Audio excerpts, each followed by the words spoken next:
Avant de prier, prenons d'abord un moment pour écouter la parole de Dieu, puis nous prierons ensemble. Certaines des œuvres les plus profondes que Dieu accomplit dans ton cœur surviennent souvent dans les saisons où tu as l'impression d'échouer.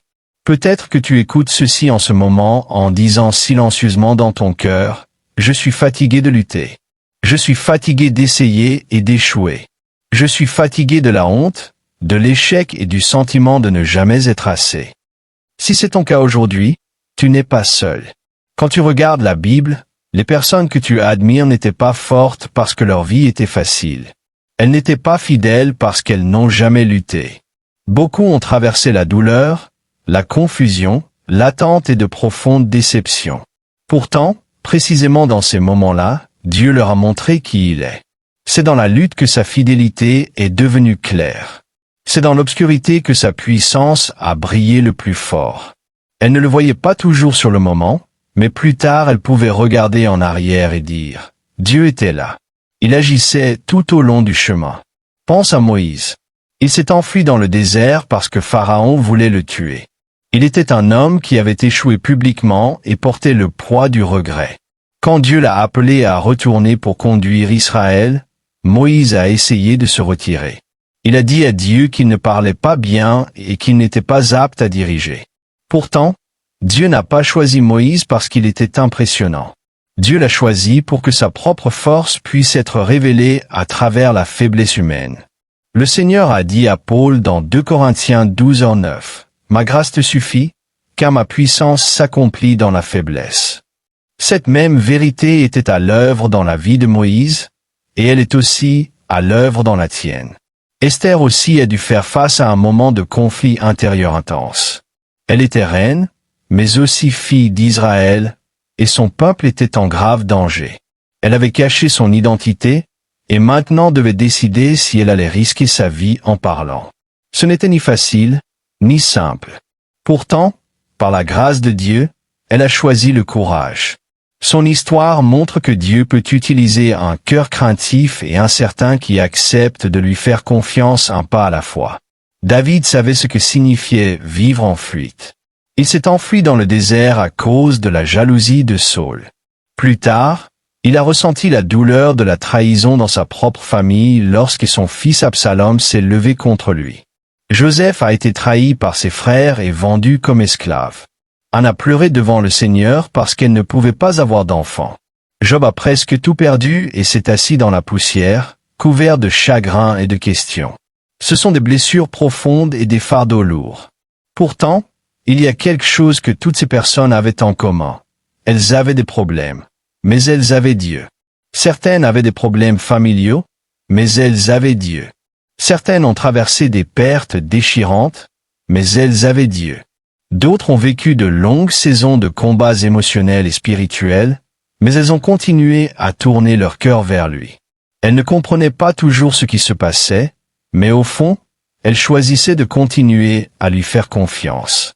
La Bible te rappelle dans 1 Pierre 5:10, « Le Dieu de toute grâce, qui vous a appelé en Jésus-Christ à sa gloire éternelle, après que vous aurez souffert un peu de temps, vous perfectionnera lui-même, vous affermira, vous fortifiera et vous rendra inébranlable. » Ta souffrance n'est pas la fin de l'histoire.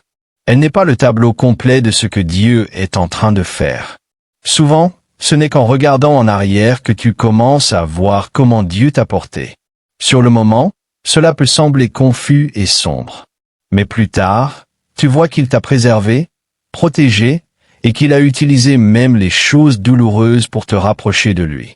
La Bible dit dans Romains 8:28, « Nous savons, du reste, que toute chose concourt au bien de ceux qui aiment Dieu, de ceux qui sont appelés selon son dessein. » Cela ne signifie pas que tout ce qui arrive est bon, mais cela signifie que Dieu est capable de faire surgir le bien de tout ce que tu mets entre ses mains. Alors, face à ta propre lutte aujourd'hui, quel que soit son nom et sa forme, la vraie question est celle-ci. La fais-tu face avec le Seigneur à tes côtés, ou avec ta propre force? Quand tu traverses la douleur, quand tu t'assois dans l'attente, choisis-tu encore de lui faire confiance? Tiens-tu encore à sa parole lorsque tes sentiments te disent d'abandonner? Sois encouragé. Personne n'est sans problème, Mais il y a un véritable espoir pour celui qui traverse ses difficultés en s'attachant à Dieu. Le psaume 34, 19 dit, « Le malheur atteint souvent le juste, mais l'Éternel l'en délivre toujours. » La présence des problèmes ne signifie pas l'absence de Dieu. Elle signifie que tu as l'occasion de voir sa main d'une manière que tu n'aurais pas pu voir dans des moments plus faciles. Maintenant, alors que tu prépares ton cœur à venir devant Dieu dans la prière, prends un instant dans ton esprit et place ce fardeau, cette peur, cette situation à côté de la grandeur de notre Dieu. Ce qui te semble écrasant ne peut pas l'écraser lui. Ce qui te semble impossible ne l'est pas pour lui. Le Seigneur demande dans Jérémie 32, 27, « Je suis l'Éternel, le Dieu de toute chair. Y a-t-il quelque chose qui soit trop difficile pour moi? Ta douleur est réelle et elle compte pour Dieu. Tes larmes sont vues et elles ne sont pas ignorées. Mais alors que tu lui remets ta situation, souviens-toi de qui il est. Maintenant, prenons un moment pour prier ensemble. Père bien-aimé, ta parole me dit qu'avec Dieu tout est possible. Ta parole me dit que je suis plus que vainqueur par celui qui m'a aimé. Ta parole me dit que tu es capable de faire infiniment au-delà de tout ce que je peux demander ou imaginer. Alors je m'approche de toi avec confiance, car tu es un Dieu puissant et tout-puissant. Ta parole dit dans Jérémie 32, 17-20, « Ah, Seigneur éternel, voici, tu as fait les cieux et la terre par ta grande puissance et ton bras étendu. Rien n'est trop difficile pour toi. Tu témoignes ta bonté envers des milliers, et tu fais retomber la faute des pères dans le sein de leurs enfants après eux. Tu es le grand, le puissant Dieu, dont le nom est l'Éternel des armées. Tu es grand en conseil et puissant en action. Tu as les yeux ouverts sur toutes les voies des hommes pour rendre à chacun selon ses voies et selon le fruit de ses œuvres. Tu as fait des signes et des miracles dans le pays d'Égypte, et ils sont demeurés jusqu'à ce jour. Et tu continues d'en faire en Israël et parmi tous les hommes. Et tu t'es fait un nom comme il l'est aujourd'hui. Seigneur, quand je lis ces paroles, mon cœur se souvient que rien n'est trop difficile pour toi. Tu as fait les cieux et la terre par ta puissance. Tu n'es limité ni par le temps, ni par les hommes, ni par les circonstances. Alors aujourd'hui, quand je regarde ma vie et les défis devant moi, je choisis de dire, rien n'est trop difficile pour mon Dieu. Je te loue parce qu'encore aujourd'hui, tu es capable de marcher sur les eaux. Tu es capable d'apaiser le vent et les vagues. Tu es capable de relever toute situation de Lazare, qui semble morte et terminée. Tu es capable de guérir et de rendre ce qui est brisé entier à nouveau. À cause de qui tu es, Seigneur Jésus, je peux être fort et courageux face aux problèmes de cette vie. Je ne me tiens pas dans ma propre force. Je me tiens dans la tienne. Ta parole dit dans 1 Jean 4,4, « Celui qui est en vous est plus grand que celui qui est dans le monde. » Alors je déclare cela sur mon propre cœur aujourd'hui. Tu es plus grand en moi, Seigneur, que tout ce qui vient contre moi. Mon Dieu, je crois qu'aucun problème n'est trop grand et aucune situation trop difficile que je ne puis surmonter lorsque tu es à mes côtés. Dans cette vie, quoi qu'il arrive, je choisis de m'attacher à toi. Quand j'ai peur, je m'accrocherai à tes promesses. Quand je suis faible, je me souviendrai que ta puissance s'accomplit dans ma faiblesse. Quand je ne vois pas le chemin, je ferai confiance que tu vois déjà la fin depuis le commencement. Ta parole dit que celui qui est en moi est plus grand que celui qui est dans le monde. Alors, Seigneur Jésus, je confesse que c'est toi qui vis en mon cœur. C'est toi qui me fortifie pour que les défis de cette vie ne me détruisent jamais. Je peux être sous pression, mais je ne serai pas écrasé. Je peux faire face à des combats, mais je ne serai pas vaincu, car tu es avec moi. Tu es la raison pour laquelle aucun défi de ma vie ne me brisera. Tu es ma victoire. Tu es ma force.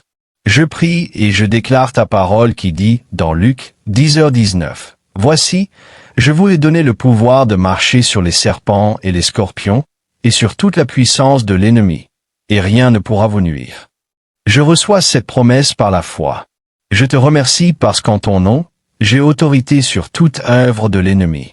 Je prends confiance en ta parole parce qu'elle m'assure que tu es un Dieu qui combat pour me défendre et me protéger. Ta parole dit dans Exode 14h14, « L'Éternel combattra pour vous, et vous, gardez le silence. » Alors ici, au milieu de mon combat, je choisis d'être tranquille à l'intérieur et de croire que tu combats pour moi. Seigneur, je sais que tu couvres tes enfants. À ton commandement, une armée d'anges peut venir me défendre. Ici, au milieu de ma lutte, je sais que je ne suis pas seul, car tu es avec moi. Je ne serai pas ébranlé et je ne vivrai pas dans la peur. Je refuse les pensées de l'ennemi qui me disent que je suis vaincu. Je m'attache fermement à qui tu es, Dieu. Tu es plus grand. Tu es plus puissant. Tu es au-dessus de tout Goliath dans ma vie. Roi Jésus, tu es plus grand que tout problème, toute tempête, toute maladie, toute attaque spirituelle et toute situation qui semble impossible. Père, je te suis tellement reconnaissant d'être à mes côtés. Tu es mon pilier, mon refuge et ma forteresse. Tu es la pierre angulaire de ma vie. Alors Seigneur, maintenant, je bénis ton nom. Je te bénis en cet instant et je choisis de te bénir pour toujours. Au nom puissant et précieux de Jésus, je prie. Amen. Si cette prière a touché ton cœur, écris Amen comme signe de foi. Je prie pour que chaque bénédiction contenue dans cette prière repose maintenant sur toi, au nom de Jésus. Et si tu as besoin d'une prière particulière, fais-le nous savoir dans les commentaires. Nous serions honorés de prier pour toi. Que la grâce et la paix de notre Seigneur Jésus-Christ soient toujours avec toi.